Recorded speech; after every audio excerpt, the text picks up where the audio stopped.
all the things we know of as properties of the cancer cell can be traced to the malfunction of genes.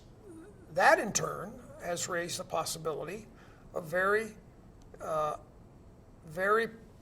precise therapeutics. Because if you can identify the malfunctioning genes in any individual tumor, you can, in principle, devise a therapeutic that specifically targets that malfunction. And we call this targeted therapy. Actually, the very first example was in breast cancer many years ago, when it was discovered that the estrogen receptor,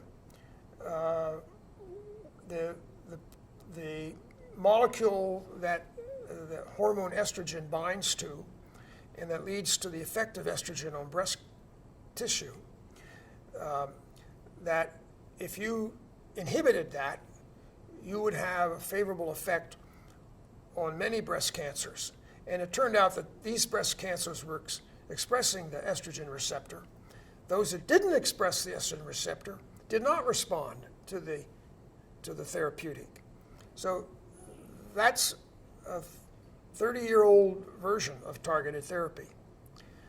Flash forward to our current knowledge about the malfunctioning genes of cancer cells. The next triumph was with a relatively rare disease known as chronic myeloid leukemia.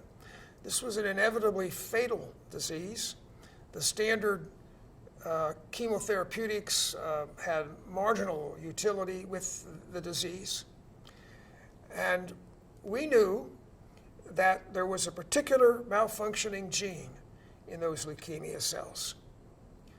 And working with a drug company, a young medical scientist named Brian Drucker demonstrated that an existing therapeutic that was on the shelf, not being used,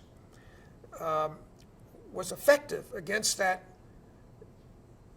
malfunctioning gene that was common to all chronic myeloid leukemia. And the very first tests of that therapeutic with patients with chronic myeloid leukemia had what I would call a Lazarus effect. I mean, patients were on their deathbed and literally stood up within days of getting this therapeutic and walked out of the hospital. It was astonishing. And we have other examples now. So what we need is a complete catalog of those genetic malfunctions in various kinds of cancer that are common enough to create therapeutics that can then be ready to go for any individual patient.